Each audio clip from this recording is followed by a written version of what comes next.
Hier après le match, vous l'avez vu du style, là où on a réussi à gagner. C'est-à-dire que ce soir, on peut être premier et seul en tête. Parce que normalement, on était premier avec hier. Ok. Avoir son père en tant qu'entraîneur, c'est pas forcément une chose facile. Je veux qu'on m'attribue mes mérites, c'est-à-dire qu'on ne me dise pas que je joue parce que mon père est le coach et que je sois aidé par ça. Et donc vraiment, je veux prouver en quelque sorte à chaque instant que si je suis là, c'est grâce à moi et grâce au travail que je fais.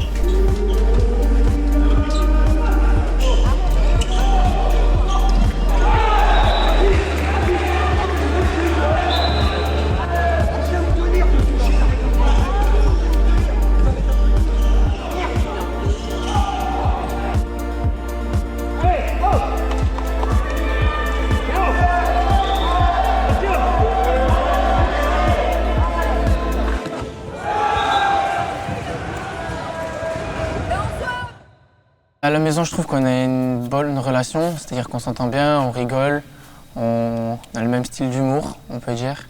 Donc à la maison, ça se passe nickel.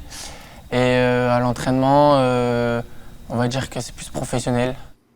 Ce que vous ne mesurez pas, c'est que c'est très très dur de rentrer dans un match quand on fait une mauvaise entame. C'est très très très dur, ça vous ne le mesurez pas.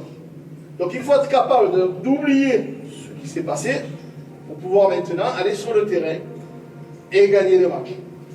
Tu comprends? Il faut être capable de se dire, oh Lucas, mes tirs ils ne vont pas rentrer si je ne suis pas à 200% à regarder le gardien de but. Oh. Plus le gardien de but, 3 pénaux. Arrêtez aux conneries, 3 ballons, 3 pénaux. Ne me cherchez pas d'excuses.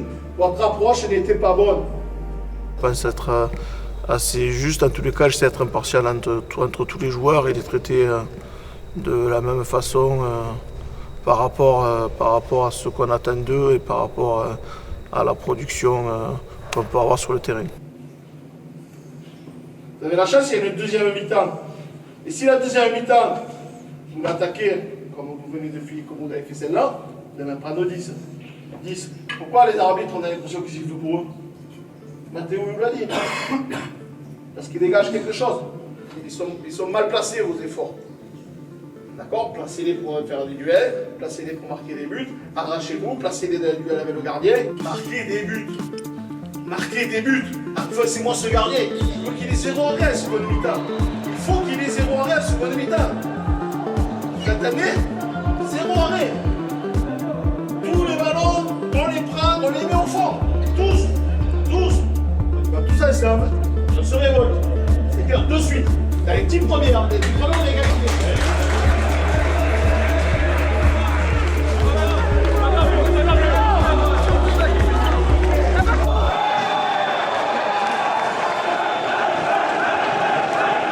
Qu'est-ce que ça te fait de m'avoir en entraîneur?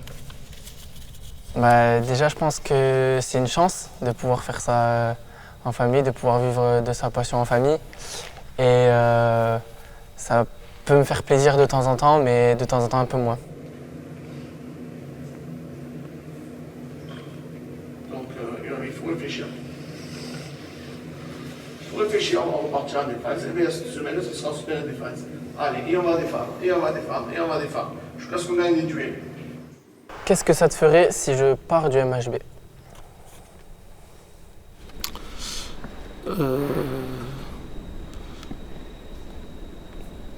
Je te souhaiterais bonne chance, bonne continuation dans ton futur club. Et je pense que c'est une bonne chose aussi de s'émanciper, d'aller jouer ailleurs aussi, à un moment donné, que dans ce club formateur. Vous laissez le vestiaire propre, vous rangez les ballons, les maillots, vous montez, vous les et je vous donne le front tout fort. Allez,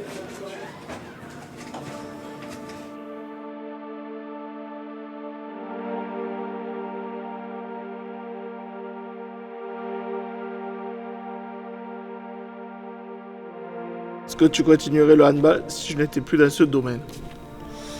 Oui, oui, bien sûr que je continue le handball.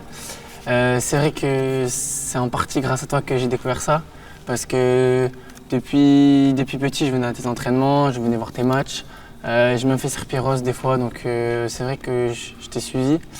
Bien sûr que oui, si je partais par exemple dans un autre club ou si ça t'arrive à toi, je continuerai en handball. Même si c'est vrai que j'aimerais toujours avoir ton avis sur certaines choses, sur ma façon de jouer et avoir même ton avis simplement. Ça m'intéresserait toujours.